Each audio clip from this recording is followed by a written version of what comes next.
Well, look, I've talked enough about myself, right? I mean, I've been asked this, quite a few times, and it gets a little hard to talk about yourself constantly. The only thing that I'll say is this.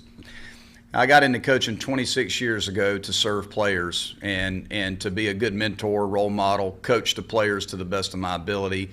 Like Patrick said, I've always had the players back, and it's been a blessing. I mean, it's been a blessing to be a part of this program and all the other programs that I've been a part of as a coach. And I've had a lot of success as a head coach. I have, and I would just encourage. I know this season's been really, really tough. Last 2 years have been really, really tough. But look, I know who I am. I know what I've accomplished as a head coach. You can look at my track record, and I just ask anybody to look at my track record as a head coach. I've won plenty of games as a head coach.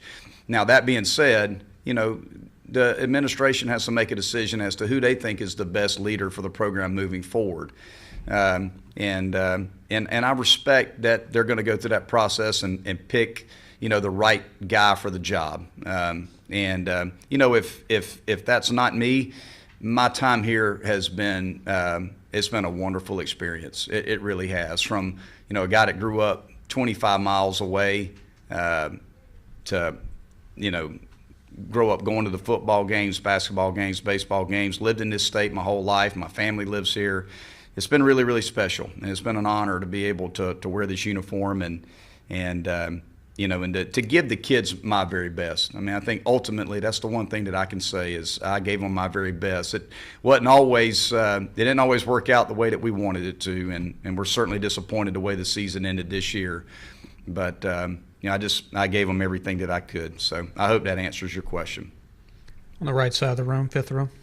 I know you planned on being here in Hoover for several days, not just one day, so maybe you haven't given a lot of thought to the rest of your week. But now that it's over, what will the rest of your week look like? Do you have an idea when you'll have a chance to sit down with Mr. Donati and talk to him? No, I haven't heard from Jeremiah yet in regards to that. I'm sure that I will. So I don't really know that. I mean, we'll get up early in the morning. We'll head back to Columbia, and I'll just begin, doing exit meetings with the players, just one by one, just to talk to each guy.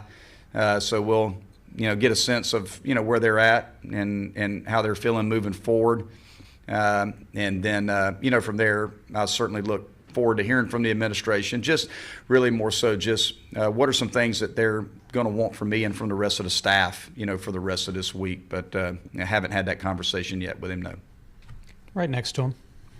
You've been here in some good moments and in some tough moments at South Carolina. What would you say is the biggest change or point of emphasis that needs to happen, whether it's you or another head coach, for the program to turn back around?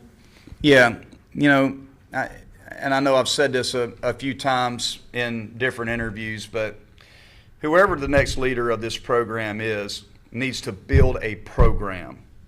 Okay, and I feel like in the last few years, and I understand why, because I've been right in the middle of it. The expectations of this program are very, very high, and we have tried really hard to put together teams every summer. Put together teams, and when we build a foundation that's rock solid in this program, whoever the leader is, of bringing in high school players.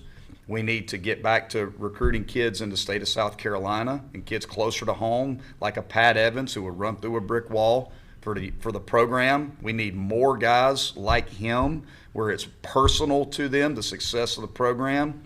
We certainly have to continue to recruit out of the portal and junior college. That's not going to go away, but I think to build a program, just building the classes from the ground up and letting the kids grow up in the program and recruiting kids that, have a burning desire and a passion to play for South Carolina would be what I would recommend, to the next leader. Those, and it's got to be someone who this is their dream opportunity. It can't be a financial situation, quite honestly. I've seen how that goes too. It's got to be, I want to go to South Carolina no matter what they pay me because that's where I want to be. I know the tradition. I know all the success that the program's had, and I want to be a part of that.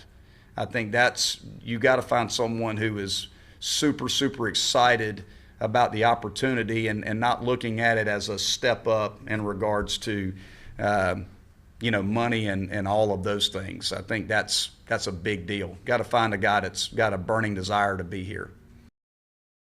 Well, here's what I went through this when with the transition from Coach Kingston to Coach Maneri. I was in the interim role, and look, I tried to do everything that I could to hold the roster together, because I do think, this is just my opinion, I think, and kids it's their right to decide whatever they want to do. If they want to go into the transfer portal and want to wait it out, stay here, it's certainly their right.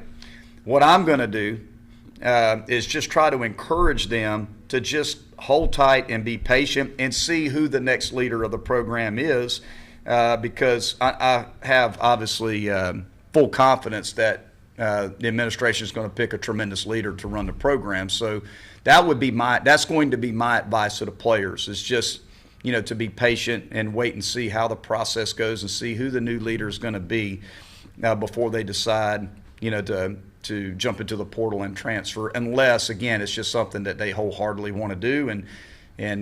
So that's going to be, I would say, just in general, my message to the guys. All right, Coach, we really appreciate your time tonight. Yep. Thanks, guys.